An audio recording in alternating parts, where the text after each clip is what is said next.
Father always said I was weird. I was still very much into my imaginary childhood games. And it was the easiest thing in the world to step in front of the camera and be somebody else. Time has softened these images, but not their stories. Fame fades, whispers remain. Every frame hides something forgotten. This is Velvet Screen's secret. Each day I bring you a new story about Hollywood's golden age and the stars who defined it. Back in the 1960s, she wasn't just another actress, she was Disney's golden girl. The bright smile behind Pollyanna and The Parent Trap, a teenage star with that magnetic glow everyone fell for. Her name? Hayley Mills, a name that once lit up Hollywood like a starburst. But behind that picture-perfect grin, her story was nothing like a fairy tale. As the flash bulbs dimmed, her luck took a brutal hit no one expected. She lost nearly every dollar she made as a child star. Gone, just like that. Can you imagine?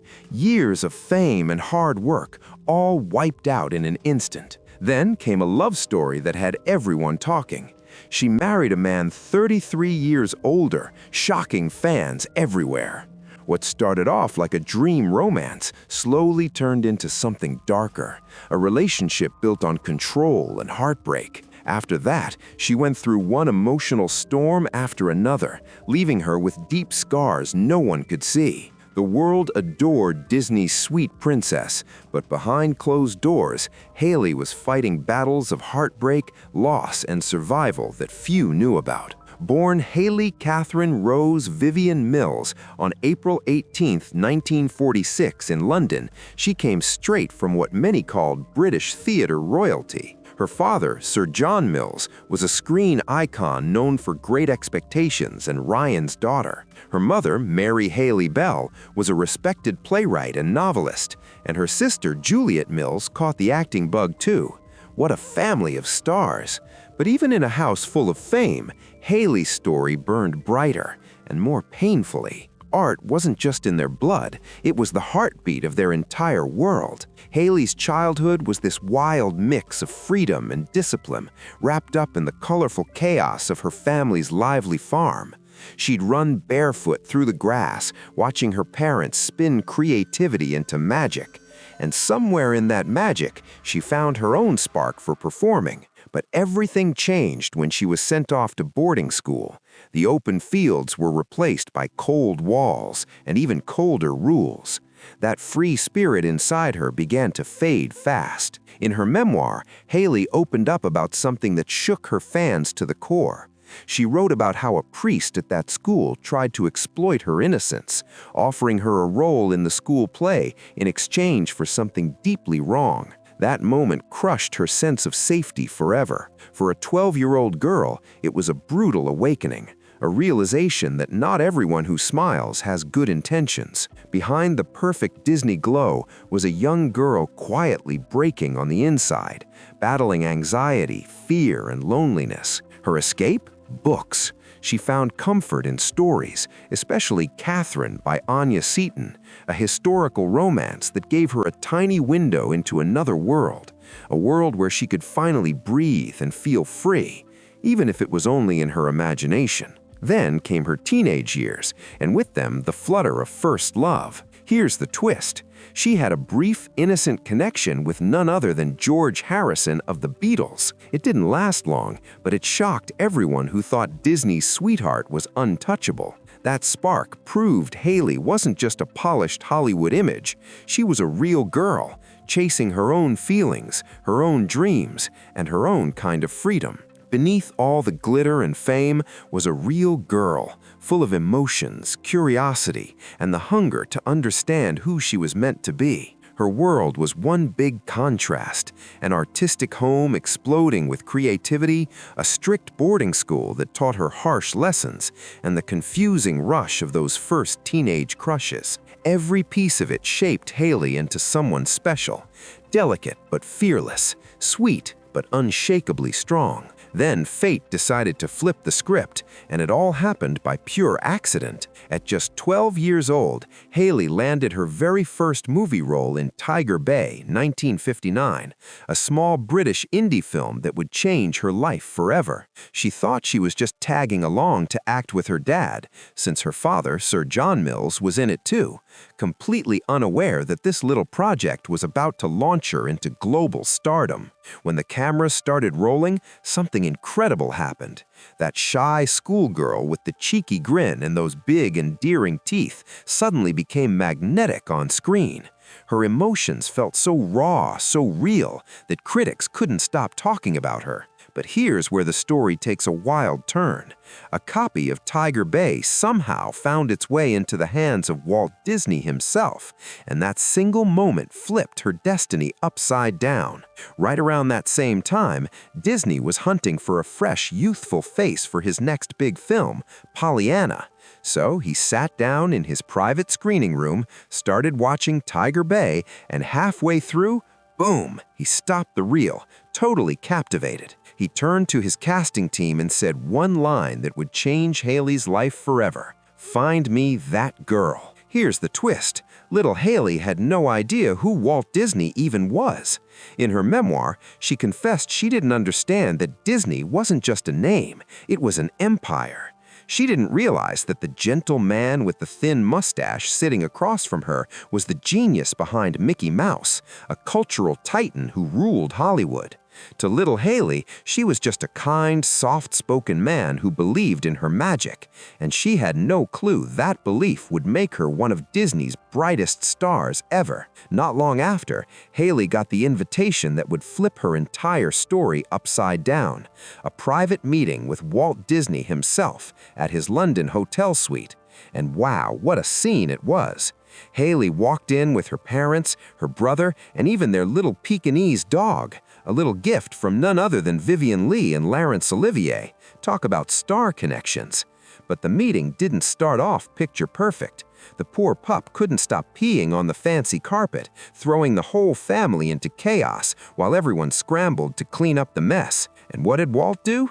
He just sat there smiling, totally calm, totally amused, as if he already knew he'd found the perfect star for his next movie. That calm, fatherly grin said it all. Hayley later called it the most wonderful audition of her life, not because of the fame or the promise of Hollywood lights, but because Walt made her feel safe, seen, and genuinely comfortable. There was no ego, no power show, just warmth and kindness. Before anything was signed, Walt went one step further. He personally wrote a handwritten letter to Hayley's mother, Mary Hayley Bell, thanking her from the heart for raising such a gifted and remarkable daughter. That letter became a family treasure, kept safe for decades, a priceless reminder of the moment everything changed. That meeting in London wasn't just business, it was destiny unfolding. By the end of it, Walt Disney offered Hayley an exclusive 7-picture contract, sealing her place as Hollywood's next big star. In a blink, the young girl who once split her days between a cozy Sussex farm and a strict boarding school had stepped straight into a dream, a new life waiting just beyond the camera lights. Disney's golden daughter, the shining face of Pollyanna. Then came 1960, the year everything exploded. Pollyanna, a remake of the story once made famous by silent film icon Mary Pickford, became an international sensation that nobody could have predicted. Overnight, shy little Hayley Mills, barely 14 years old, transformed into America's most adored sweetheart. The world fell head over heels for that sunshine smile, that pure innocence. She didn't just play Pollyanna, she was Pollyanna. Walt Disney himself was all in on this one. He showed up on set more than he ever did for any of his other films. You'd see him strolling quietly among the crew, greeting everyone with that signature warmth. But his focus? Always on Hayley. He'd take his usual spot behind the camera, watching her perform with total admiration. What made Walt different from other studio heads was his patience. He never yelled, never demanded perfection. Instead, he carried this calm, fatherly energy that wrapped Hayley in a sense of safety. She later said that gentle protectiveness stayed with her for life. Under that magical atmosphere, Pollyanna became more than just a movie. It became a symbol of hope and kindness. Hayley's performance wasn't just good, it blew people away. Her natural warmth and emotion earned her the Academy Juvenile Award and a Golden Globe, making her one of the youngest performers ever honored at the Oscars. Critics couldn't stop praising her, and the press dubbed it the Hayley Mills phenomenon. Even gossip columnists joined in. One wrote that Walt had called her the finest talent to come into films in 25 years. Imagine that! But beneath the glitz and glory, Hayley stayed the same shy, soft-spoken girl she'd always been. During the recording of America Spread Your Golden Wings, one of the film's most emotional moments, she froze, too embarrassed to sing in front of everyone.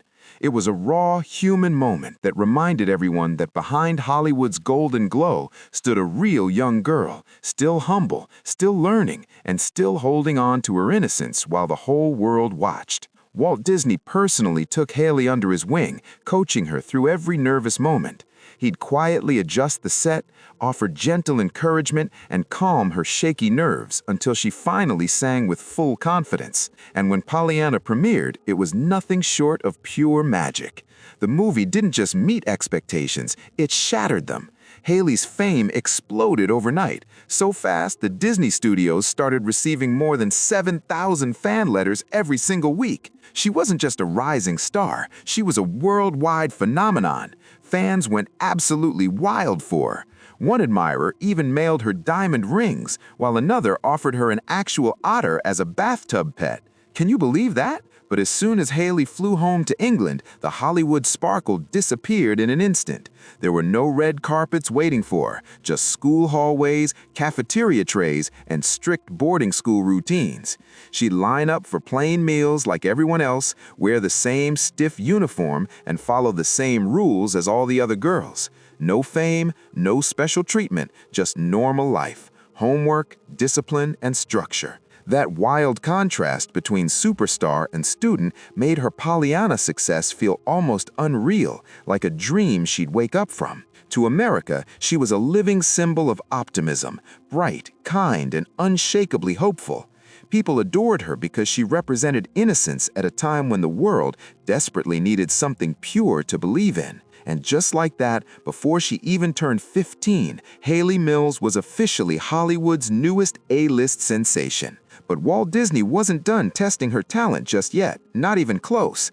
The very next year, he handed her a challenge that would push her skills to a whole new level: The Parent Trap, 1961. This time, Hayley had to play two characters, the twins, Susan and Sharon, each with totally different personalities.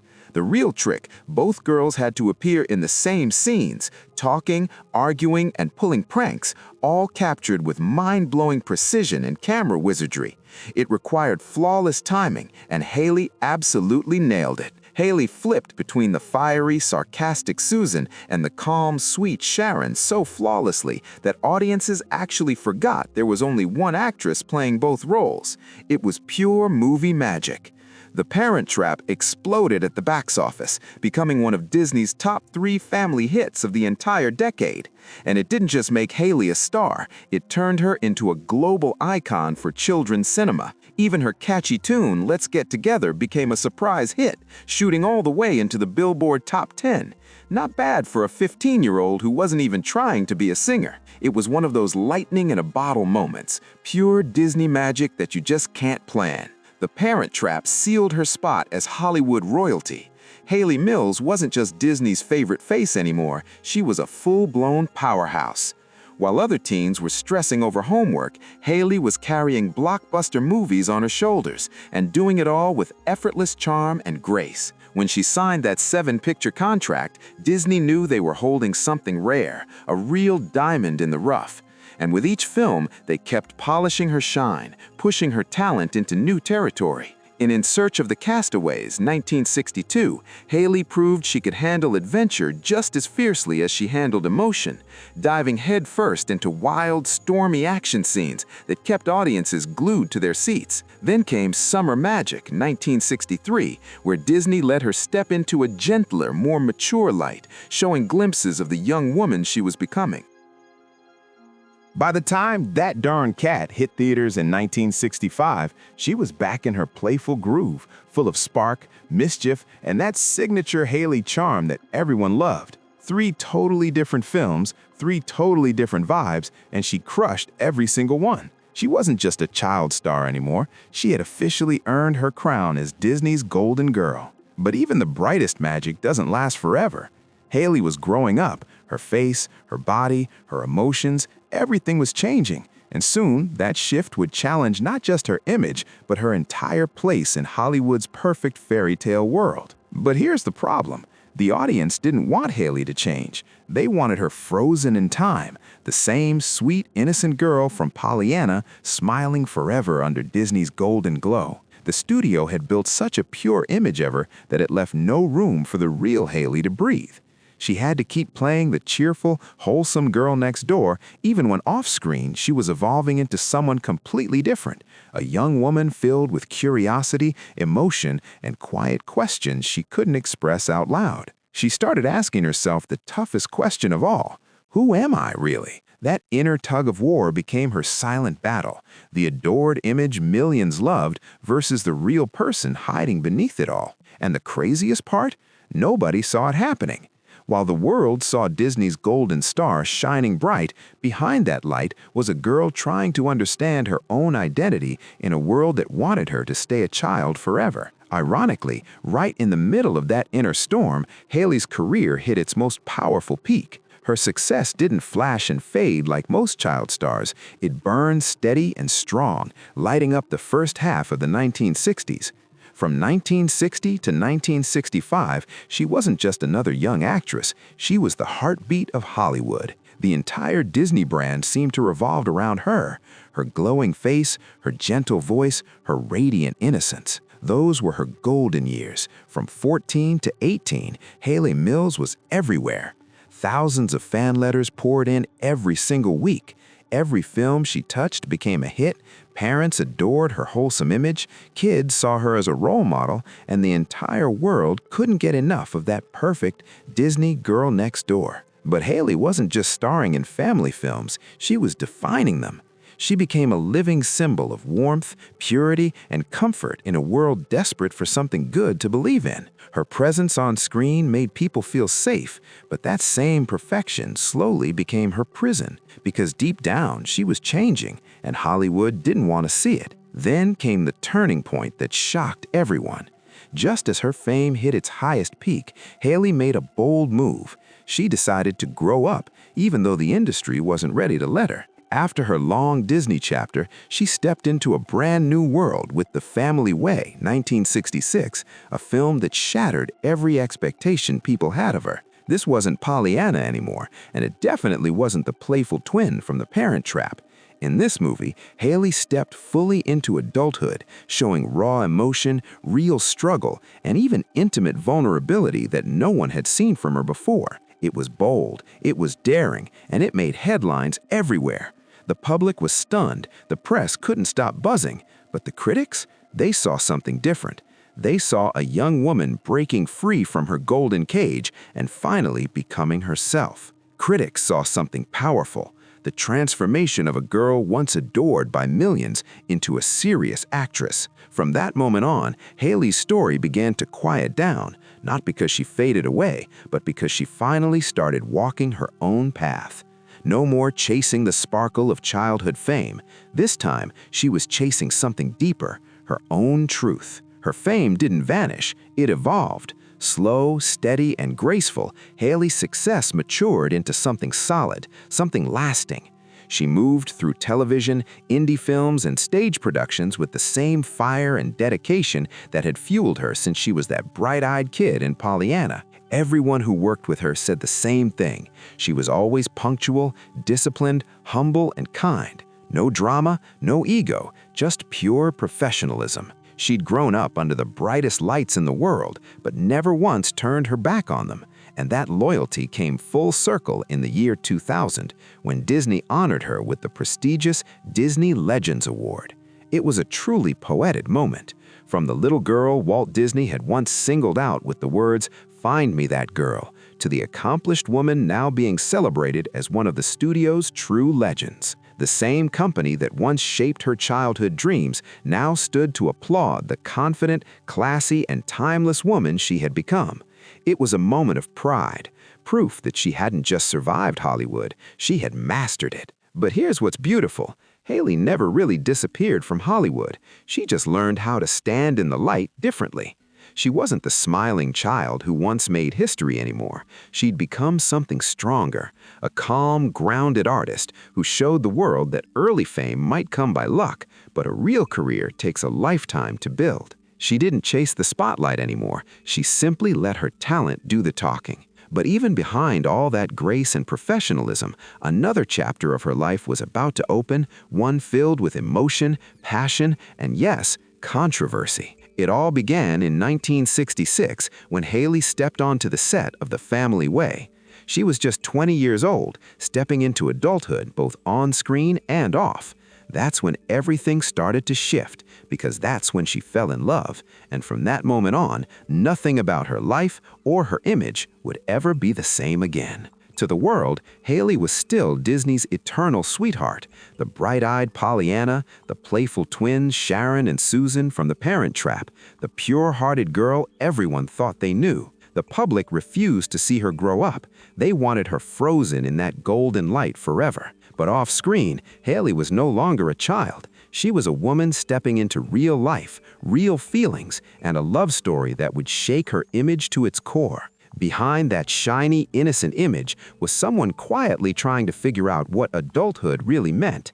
And that's when Roy Bolting stepped into the picture. He was 53, a man 33 years older than Hayley, and one of Britain's heavyweight filmmakers. Half of the famous Bolting brothers, Roy had directed classics like Brighton Rock, 1947. This was a man who had lived through war, fame, 3 marriages, and a tangled web of complicated romances. The British press both respected him and handled him with caution, because when it came to Roy Bolting, there was always drama close behind. Even when he passed away at 87 in Oxfordshire, newspapers still called him a brilliant but controversial filmmaker. And one of those controversies? It ignited in 1966 when the shocking news broke across Britain. Roy Bolting and Hayley Mills were in a relationship. This wasn't just gossip. It hit like a cultural earthquake. The 33-year age gap sent shockwaves through fans and the press, clashing hard against the protected, innocent image the world had built around Hayley for years. People were stunned. For many, it felt like their childhood memories had been turned upside down, as if Pollyanna herself had suddenly stepped into a grown-up love story with a man old enough to be her father, or even her grandfather, as the tabloids cruelly put it. Headlines screamed about an unequal romance, raising questions about power, experience, and whether a young woman just entering her 20s could truly be free in a relationship like that. Editorials debated the situation endlessly.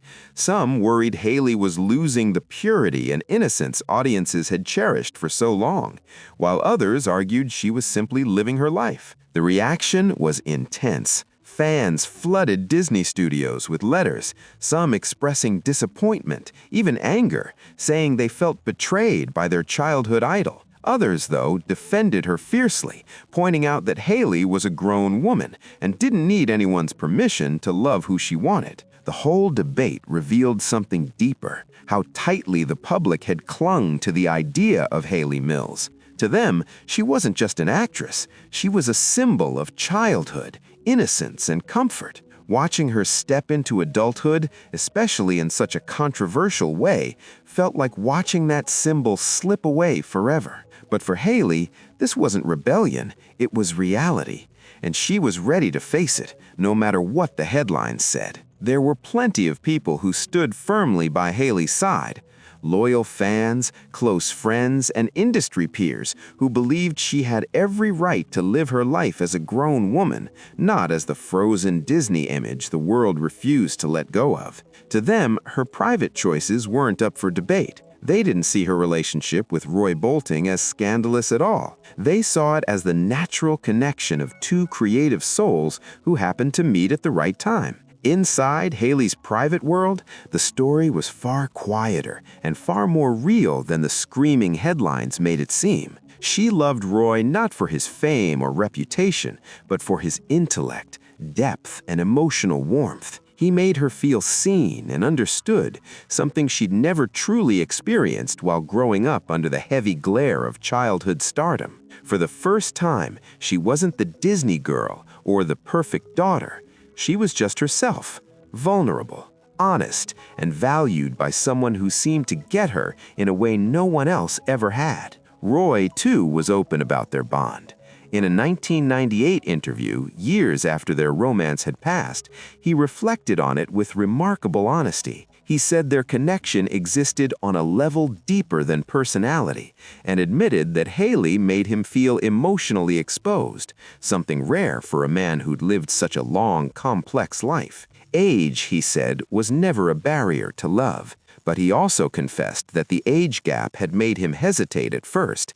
He knew exactly how it looked to the world. Still, when Hayley confided that she wanted children, something inside him shifted. That was when Roy realized this wasn't some fleeting Hollywood fling. It was something real, something that mattered. After 5 years of living together, Hayley and Roy decided to make it official. She became his 4th wife out of 5, and their wedding was small, quiet, and deeply personal. A calm moment surrounded by a storm of media chaos. But once the news got out, the British press exploded. Tabloids and serious newspapers alike splashed their faces across every front page. The radiant Disney princess with those innocent Pollyanna eyes, standing beside the older, sharp-eyed film director who seemed to belong to another era. The visual alone was enough to set the country buzzing. It was more than just a celebrity marriage. It was a collision of worlds, youth and experience, idealism and realism, Hollywood fantasy and real-life emotion. Everyone had something to say about it. When the Los Angeles Times later reflected on Roy Bolting's life, it described his marriage to Hayley Mills as a story that both fascinated and unsettled the public. Because for millions, it wasn't just about an actress falling in love. It was about watching their childhood idol rewrite her own fairy tale and realizing that sometimes growing up means breaking the image the world built for you. People called their marriage a cultural shock, not because they doubted the love, but because seeing Britain's beloved Pollyanna, the nation's symbol of innocence, marry a man more than 30 years her senior felt like watching purity step straight into a world that seemed too grown, too weathered, too soon. But for Hayley, this wasn't rebellion, and it definitely wasn't some desperate attempt to escape her Disney past. It was something much deeper, something stronger. It was freedom. For the first time in her life, Hayley was making a choice that belonged entirely to her. No studios pulling the strings, no managers shaping her image, no headlines dictating what she should be. Just a young woman following what she believed was real love, even with the whispers and judgment circling around her like a storm. One of the few surviving photos from that quiet wedding says everything words can't. Hayley's smile is soft but uncertain, her eyes calm yet filled with questions, while Roy holds her hand tightly, almost protectively. That image captured more than a marriage. It captured a quiet understanding between two people who knew exactly what they were walking into. They weren't blind to the pressure or the criticism. They simply accepted that their path would be rough and decided to face it together. They both knew the world was watching, half skeptical, half fascinated, ready to pick apart every move they made. But once that door to marriage closed behind them, an entirely different world opened up. One far away. In their Chelsea apartment, Hayley and Roy built a calm little universe of their own. Their home became a haven for writers, painters, and dreamers, a cozy hideaway filled with laughter, art, and late-night conversations. For the first time, Hayley wasn't being seen as Disney's darling or a relic of childhood fame. She was seen as a woman, thoughtful, mature, and independent. And when the chaos of the city grew too loud, the couple would escape to the countryside, to their old windmill in Buckinghamshire, perched high on a misty hill. It became their sanctuary. They surrounded themselves with books, adopted cats, and hosted friends who'd drop by to talk about art, film, and philosophy until the early hours of the morning. In the evenings, they'd sit by the fire, sipping wine and trading stories about the industry, their laughter echoing against the stone walls, the flicker of the flames painting soft light on their faces. It was simple, quiet, and real. Nothing like the artificial glow of Hollywood lights. And in the mornings, they'd walk hand in hand through the foggy hills, taking slow, peaceful steps as the sun broke through the mist. For Hayley, those moments felt like freedom incarnate. Maybe for the first time in her entire life, she felt like she was living on her own terms, not playing a part, not performing for cameras, not trapped by expectations. She was no longer Disney's golden girl or the sweet teenager the world thought they owned. She was just Hayley, a woman learning how to breathe, love, and exist for herself. And that, more than anything, was her quiet act of rebellion. But inside that calm, picture-perfect life, tiny cracks began to show. Subtle at first, but unmistakable signs that love alone might not be enough to hold them together. What once felt dreamy and effortless started to shift, slow, steady, and quietly heartbreaking. Roy, the seasoned filmmaker, was cool-headed and wise, but deeply set in his ways. He liked comfort, control, and the safety of routine. Hayley, on the other hand, was his total opposite.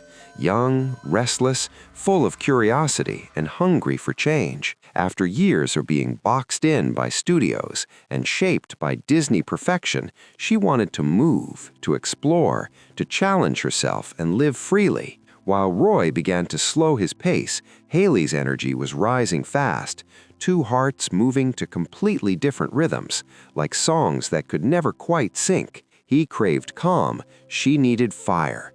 The same differences that had drawn them together now began quietly pulling them apart, inch by inch, moment by moment. By 1977, it was over. No explosions, no bitter fights, just a quiet, painful acceptance between two people who knew that even deep love can't always bridge the space created by time and perspective. Still, through every crack, one bright truth held them forever. Their son, Crispian Mills, born in 1973. Crispian was the heartbeat of a love story that was complicated, real, and deeply human. Their marriage might have ended, but their bond didn't break. It simply transformed. People used to say you could see both of them in him.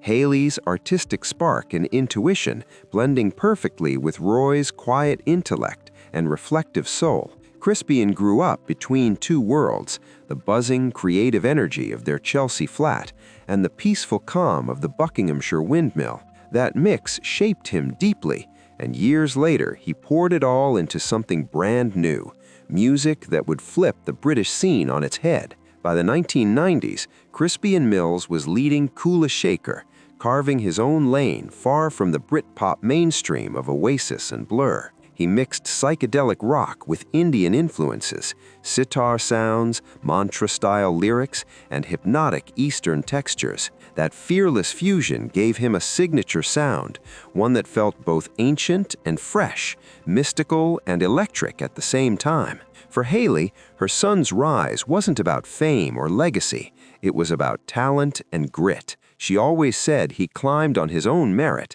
not because of his last name.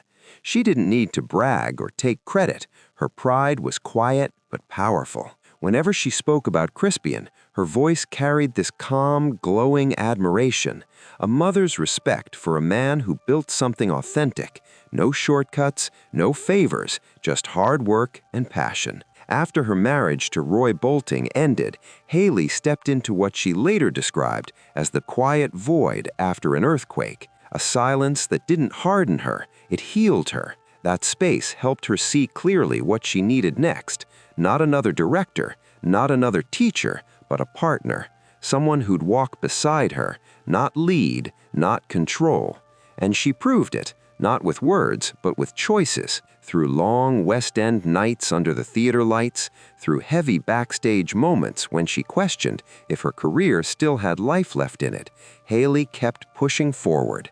She centered herself, rebuilt her confidence, and showed the world and herself that even after heartbreak and headlines, she wasn't finished yet. She was no longer the girl waiting to be directed. She was the woman directing her own life. Hayley kept moving, with purpose, with clarity, and with faith that the right kind of love wouldn't slow her down or clip her wings. She believed that real connection should match her rhythm, not control it. And soon enough, she crossed paths with actor and director Lee Lawson, a man who brought something she hadn't felt in years: calm. This time, there was no media storm, no gossip columns watching her each move, just two artists connecting quietly, in a grown-up way. Lee wasn't a powerhouse like Roy Bolting or a tabloid magnate. He didn't come with the same chaos or spotlight, but he made Hayley feel seen, and that meant everything. Their connection moved gently, like two people who had already paid their dues, both aware that love doesn't need noise to be real. Lee was younger, emotionally attuned, and he saw Hayley not as the Disney sweetheart or the woman defined by her past. After years of standing beside an older, more traditional partner, she finally found balance with Lee. A love light enough not to cage her, but deep enough to help her heal and breathe again. In 1976, Hayley welcomed her second son, Jason Lawson, right as life was testing her from every direction. She was rebuilding her career, recovering from losing most of her childhood earnings to heavy taxes, and quietly patching up the emotional scars left behind from those early Disney years. Jason's arrival felt like a divine reset, a soft reminder of what truly mattered. He was her new beginning, her grounding force, her reason to keep going. She poured herself into motherhood, vowing to be the kind of mom she'd once wished for: steady, gentle, and present. No scripts, no cameras, just real life right there in her arms. But reality, as always, had its own challenges. Both Hayley and Lee were working artists, constantly on the move, juggling scripts, rehearsals, and long tours that pulled them in opposite directions. Even with love and the best intentions, their schedules started wearing them down, asking more than either could give. Still, Lee became a devoted stepfather to Crispian, and that meant everything to Hayley. She deeply valued how Lee treated her eldest son with kindness and care. It said everything about the kind of man he was. But even with all that love and respect, the hard truth remained. Sometimes love is real, but it's still not enough to make forever work. By the late 1970s, Hayley and Lee made the calm, mutual decision to part ways. No fights, no betrayals, no tabloid scandals, just two grown people facing a bittersweet truth. It wasn't angry, it was gentle, the kind of ending that still carries warmth when remembered. Hayley would later speak about that chapter with quiet fondness, remembering Lee with genuine affection for the peace he brought into her whirlwind life. He had steadied her when she needed it most. When they finally went their separate ways, she returned to what she knew best: being a devoted mother and a working actress, still standing strong after decades in the public eye. That stretch of her life, the years with Lee, remained one of her most tender memories. It was a pause in a story that had been running non-stop since she was 14.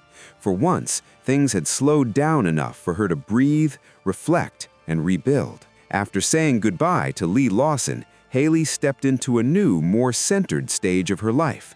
She had survived a marriage that shook the media, a tender romance that healed her spirit, and the constant balancing act of raising two sons while keeping her career alive. She was done chasing big, dramatic fairy tales. She wanted something steady, real, and rooted. And that's exactly when Feroz Khan entered the picture, an Indian actor, playwright, and director with a grounded, magnetic presence that instantly drew her in. For Hayley, it wasn't about sparks or spectacle anymore. It was about peace, finding someone who understood her rhythm, her silence, and her soul. After years of turbulence, heartbreak, and reinvention, it finally seemed like Hayley Mills had found something beautifully rare: balance. What first caught Hayley's heart about Feroz Khan wasn't his age. She was actually 20 years older.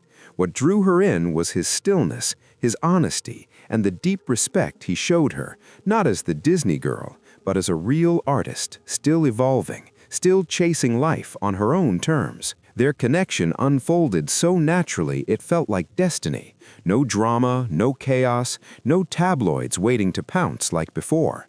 This wasn't another Roy Bolting story or a whirlwind like Lee Lawson.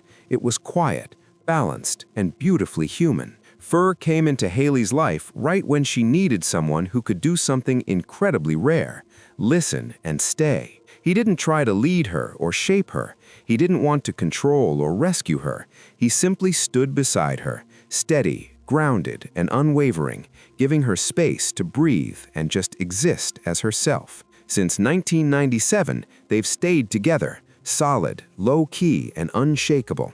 No wedding announcements, no glossy magazine spreads, no red carpet declarations. They chose privacy, the kind most people only dream of. Two grown souls who understood that love doesn't need an audience. After decades of chaos, heartbreak, and rebuilding, Fur gave Hayley something she hadn't felt in years: peace. For once, she didn't have to perform or protect an image. She didn't have to prove anything. She could just be. But in 2008, on her 62nd birthday, everything stopped cold. Hayley received the kind of phone call no one ever wants to answer.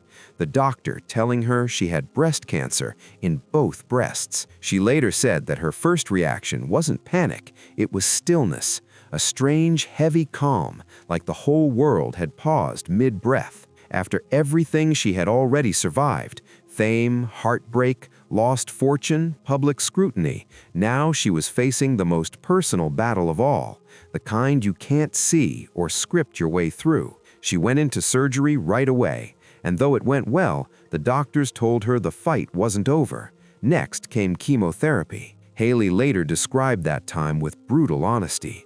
"I had never felt so weak." The treatments tore through her body. She lost her hair, her appetite, her strength, and some days even her will to get out of bed. There were nights she lay awake, racked with pain, certain she might not make it to the morning. But through it all, Fur never left her side. He became her anchor, her quiet strength, her calm in the storm, the steady reminder that she wasn't fighting alone. When Hayley's spirit began to break, when her body felt too fragile to carry her forward, his presence became the bridge between despair and hope.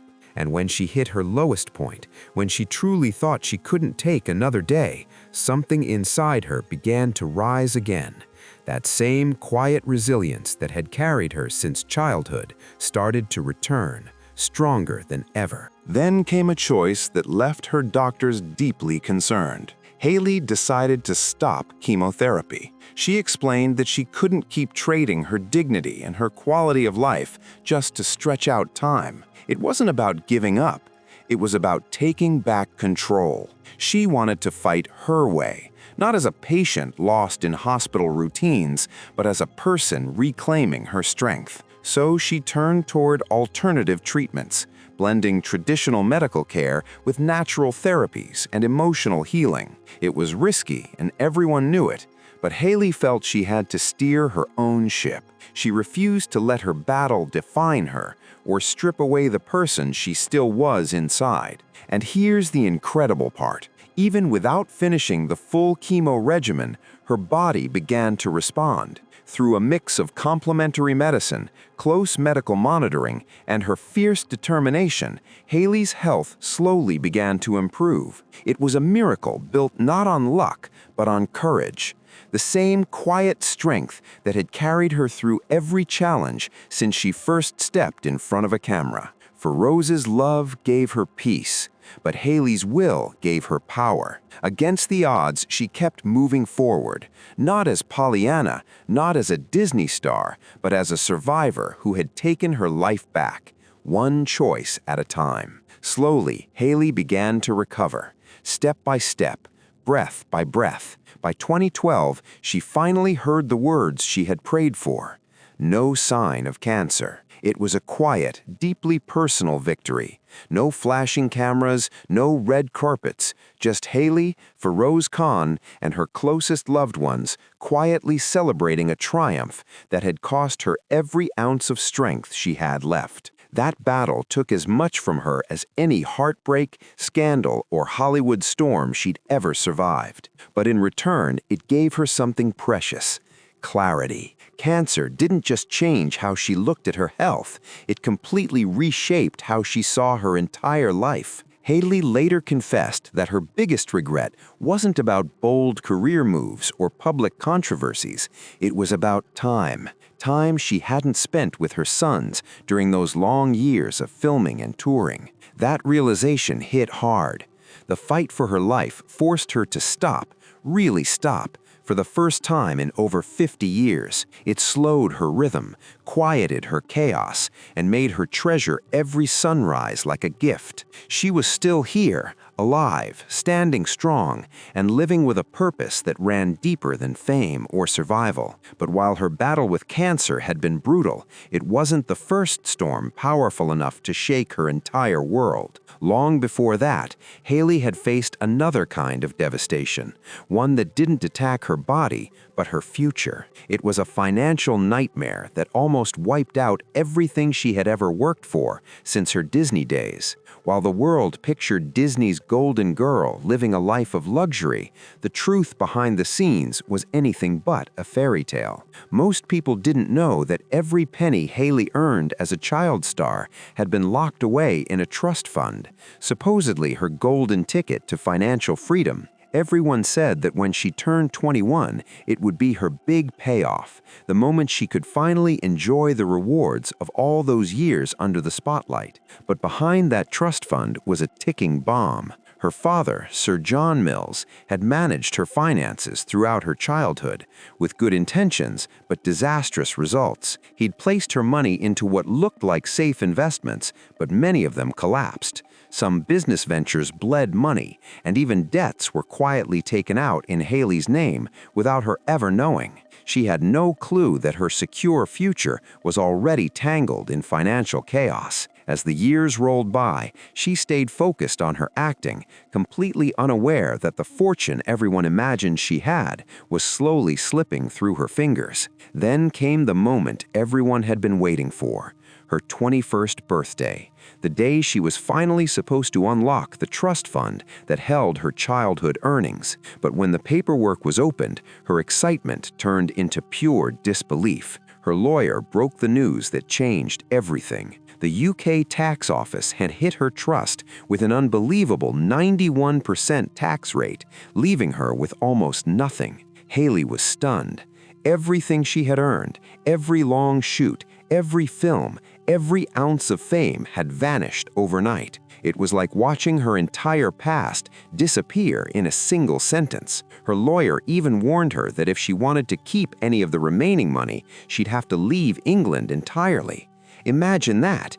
Disney's shining star, once the pride of Britain, now told to flee her own country just to hold on to a sliver of what she'd rightfully earned. For most people, that would have been the end of the story, a tragic fall of grace.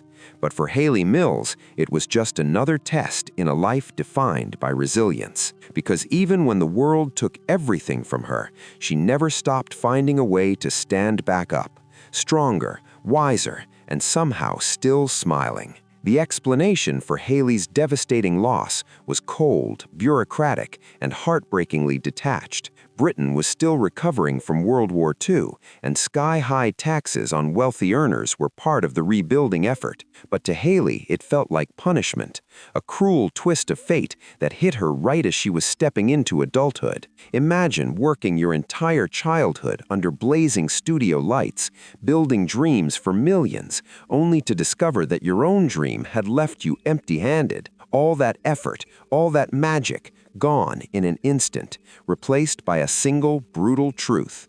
The world doesn't always reward innocence. When people urged Hayley to sue her father or lawyer for mismanaging her trust, she refused immediately and firmly. She said her family had protected her from the beginning, and she could never repay that love by dragging them through a courtroom battle. Her loyalty to her parents ran deep, even when it cost her dearly. But just as she was trying to hold her ground, another financial blow hit, hard. Her former manager was accused of serious misconduct, and this time Hayley had no choice but to fight back legally. What followed was a brutal, drawn-out lawsuit that drained her completely. The legal fees piled up faster than she could earn them back. Her savings vanished, and she found herself taking on acting jobs she didn't even like, just to survive.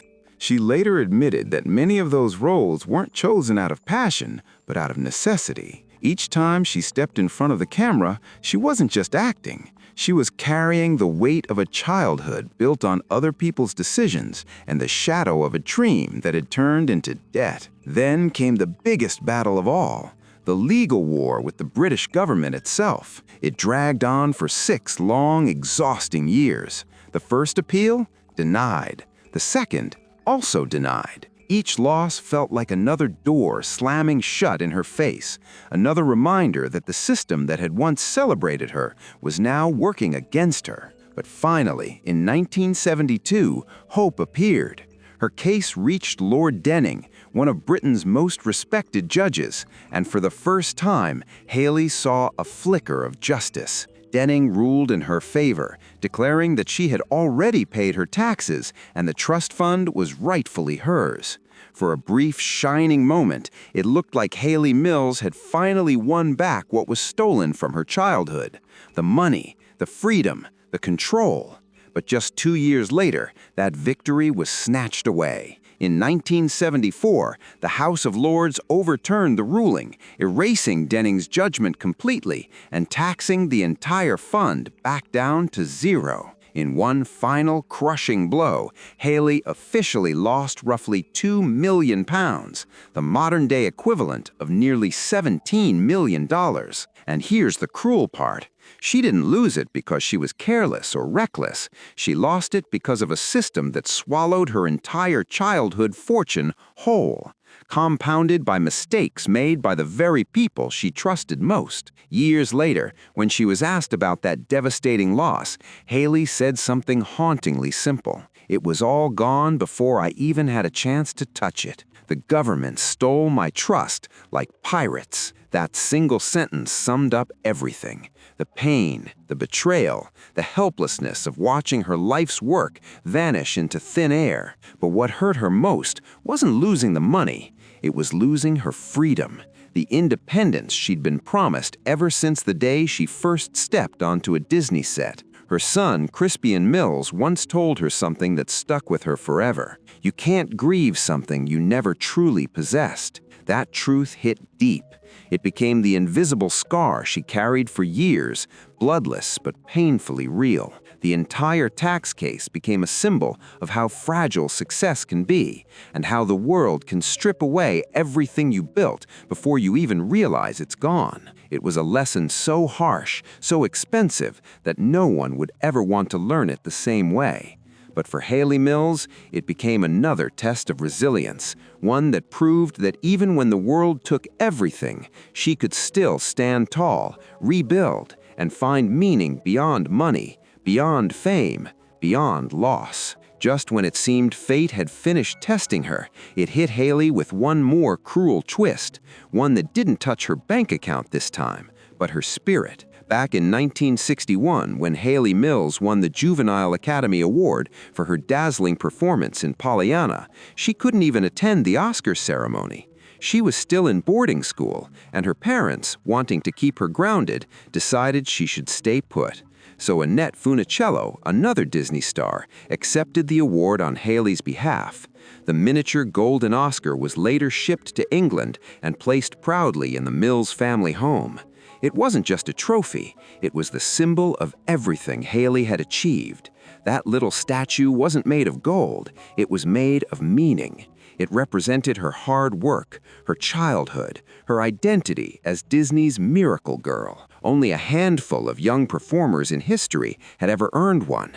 It was a piece of Hollywood history with her name on it. But sometime in the 1980s, while Hayley was in the U.S. filming Good Morning Miss Bliss, the show that would later evolve into Saved by the Bell, tragedy struck again. When she returned home to England, she made a discovery that left her stunned. Her Oscar, that one-of-a-kind piece of her childhood, was gone. There were no broken doors, no smashed windows, no signs of forced entry. It had simply vanished. Hayley tore through the house in disbelief, checking every drawer, every box, every shelf. She called everyone who had ever been in her home, every contact who might have known anything. But the little golden statue had disappeared without a trace. That loss hit her like a punch to the heart. It wasn't financial, it was emotional, deeply personal. It felt as if someone had quietly erased a piece of her youth. To this day, the missing Oscar remains one of Hollywood's quietest mysteries. No culprits, no clues, no closure. For Hayley, that loss became symbolic, a painful reminder of how fragile fame is. No one literally stolen her childhood, but someone had taken away the most beautiful symbol of it. The most heartbreaking part? Her juvenile Oscar was one of a kind. After she received hers in 1961, the Academy decided to discontinue the award and even destroyed the mold. That meant no replica, no replacement could ever truly exist. What vanished from her home wasn't just a trophy, it was the only tangible proof of a once-in-a-lifetime honor that no one else could ever claim. Hayley often said she didn't miss the medal, she missed the meaning. That tiny figure had captured the moment when the world first believed in her, when little Pollyanna had won hearts across continents. Losing it didn't make her poorer, but it left her feeling like a piece of her younger self. The innocent girl who lit up Disney's golden era had been locked away somewhere she could never reach. Then, in 2022, something beautiful finally happened, over 60 years after she first earned that award. The Academy of Motion Picture Arts and Sciences decided to make things right. They presented Hayley with a replacement Oscar, hand-delivered by the Academy's president himself. When Hayley smiled for the cameras that day, it wasn't just gratitude shining in her eyes. It was relief. The quiet relief of a woman reclaiming a piece of herself that had been missing for far too long. It wasn't about gold or glory. It was about closure. Hollywood had finally stitched back a small fragment of her childhood that fate had once cruelly torn away. But behind all that public victory, the financial chaos, the legal wars, the missing Oscar, he was also fighting a much quieter enemy, one that no one, not even her family, knew about. Bulimia had crept into her life silently. And unlike many in showbiz who battled it under pressure to stay thin, Hayley's struggle began with something that sounded almost harmless, even strange. One day, a famous jockey had casually mentioned to her that riders sometimes ate grass to make themselves sick and keep their weight down. That odd comment planted a dangerous seed. What started as curiosity spiraled into a private, painful battle that would follow her for years. A hidden struggle behind that same bright smile that had once charmed the world. What started as a random, offhand comment would soon twist into one of the darkest, most personal battles of Hayley Mills' entire life. She was still just a kid, the world's favorite Disney girl, constantly told to smile, stay perfect, and keep that angelic image for the camera. Curiosity got the best of her one day, and what began as a small, careless experiment turned into something dangerous. She tried the jockey's strange trick, and it trapped her fast. No one knew.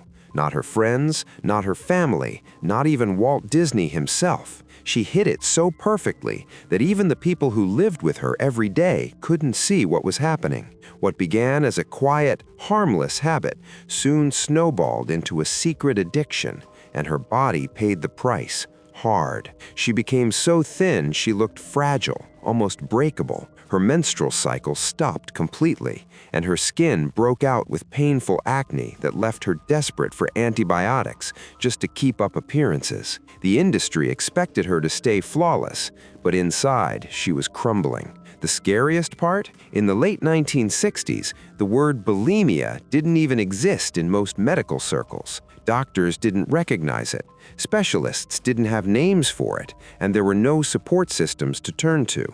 Inside her mind, Hayley kept telling herself one thing: I'm just doing what I have to do so I can keep acting. No one saw the despair tucked behind Disney's brightest smile. She had been trained since childhood to make everything look effortless, even pain. The show had to go on, no matter what it was doing to her inside. It wasn't until much later, after her body started breaking down and motherhood forced her to really face her reflection, that Hayley began to climb out of that spiral, step by step. She didn't recover overnight. There was no guidebook, no perfect plan. She just kept choosing herself, again and again, even when the process was messy, slow, and full of setbacks. As Hollywood slowly began to open up about mental health, eating disorders, and the long-term trauma carried by child stars, Hayley finally had the words for what she had lived through. It wasn't a bad habit. It wasn't vanity. It was an illness, one that needed care, patience, and compassion, not judgment or shame. Today, Hayley hopes her story reaches every young person under bright lights and heavy pressure, the ones told to always be perfect. She wants them to know that even the most polished faces on screen might be fighting invisible battles, that asking for help isn't weakness, it's strength, and no one should ever have to face those battles alone. That realization became her true turning point. It transformed her from just another child star into a living witness, proof of the pain that can hide behind Hollywood's glitter. Hayley took her scars and turned them into a message, becoming a voice for understanding and truth. She showed the world that its beloved stars aren't untouchable icons. They're human. They laugh, break, and heal just like anyone else. And that's where Hayley Mills' true legacy begins.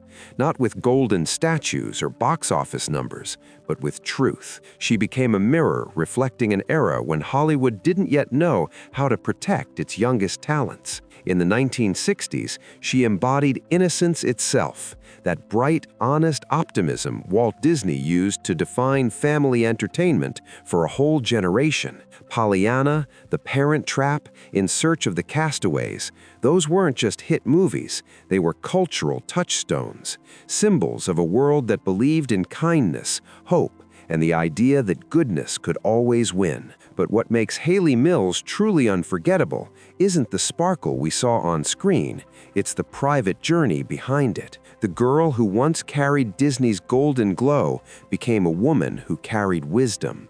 Proof that no amount of fame can protect you from life's storms, but the right kind of courage can always lead you back into the light. Her story, filled with beauty, pain, and relentless resilience, transformed Hayley Mills into something far deeper than a star. She became a symbol of endurance. After losing every penny she'd earned as a child to an outdated tax system and poorly managed trust fund, Hayley refused to stay silent. Instead, she turned her loss into a mission, becoming one of the first public voices to demand financial protection for child actors. She shone a light on the dark corners of the industry that had failed her and so many others. Her memoir, Forever Young, pushed both British and American media to pay attention, really pay attention, and that public pressure sparked important conversations about how entertainment laws needed to change. Because of her courage to speak out, new protections began to take shape to ensure that no other child performer would have to live through what she did. But Hayley's advocacy didn't stop with money. She went even deeper. She became a strong voice for mental health in acting, opening up about her private battle with bulimia long before it was safe or popular to do so. At a time when the word itself was barely whispered in Britain, she stood up and broke the silence, giving other performers permission to share their own hidden struggles too. That bravery, that honesty, became her real superpower. Hayley Mills' legacy isn't about nostalgia or fame, it's about courage. The courage to grow up in front of millions of people and still come out honest, wiser, and unbroken. When Hayley once said, "I didn't even know the word bulimia existed," that single line rippled across generations. Her raw truth gave strength to thousands of young women facing the same pain in silence, helping them realize they weren't alone. Her openness turned her suffering into purpose, hope for anyone who'd ever hidden behind a bright smile while fighting invisible battles. To filmmakers and colleagues, Hayley will always be remembered as the ultimate professional, punctual, humble, and never the diva type. She always took time to thank the crew, remember names, and treat everyone, from the camera operator to the makeup artist, with equal respect. People who worked with her decades ago still talk about her warmth, calling her a rare light that made a tough industry feel human. That kind of grace doesn't fade, it stays with people for life. And to audiences around the world, Hayley Mills isn't just a movie star, she's a piece of their childhood. The mischievous laugh from The Parents' Trap, the hopeful sparkle in Pollyanna, that unshakable spirit that refused to crumble even when real life got hard. All of it left a mark that time can't erase. She became a living reminder that sometimes the brightest light comes from the most fragile places. To young artists, Hayley stands as quiet proof that early fame isn't a curse, not if you learn how to guard your heart from the noise. She showed that survival in show business isn't about being the loudest or the flashiest.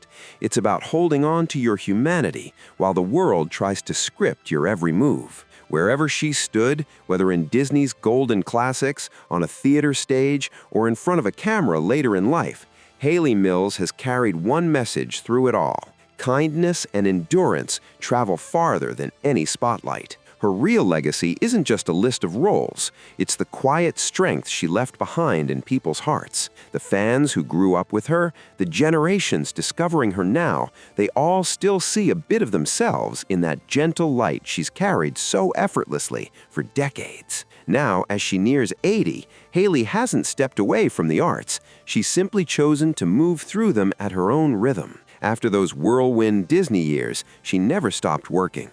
Films, television, West End theater, and indie projects that introduced her to new generations of streaming-age audiences. In recent years, she stayed active, appearing in the 2019 series Pitching In, joining fresh productions like Arthur's Whiskey, and returning to the stage from time to time, sometimes even performing alongside her sister, Juliet Mills. Every time the two appear together, that old family magic sparks back to life, a reminder of where it all began, and of the woman who turned fame, heartbreak, and survival into something timeless: grace. Hayley Mills is living proof that true stars never fade. They just shine slower, warmer, and deeper with time. Since the release of her memoir, Forever Young, in 2021, Hayley has become one of the strongest voices fighting for mental health awareness and child actor protection. She openly revisits the most painful chapters of her life: her battle with bulimia, her stolen Oscar,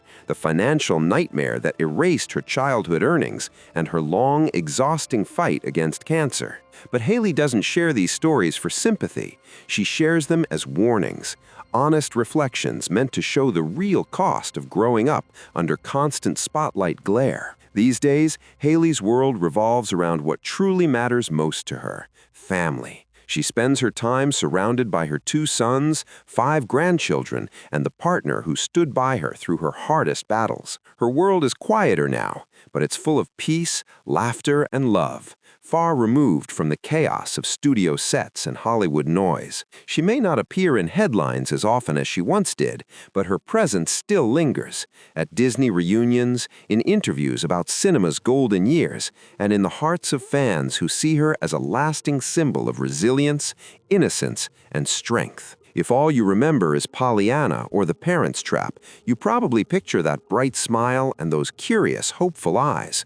But behind that glow was a woman who lived through storms most people never saw. She lost the modern equivalent of $17 million before she even had the chance to touch it. She fought an eating disorder in secret. She endured a scandalous relationship that made global headlines. She lost her Oscar, and she survived cancer with courage that silenced doubt. Through it all, Hayley never allowed bitterness to take hold.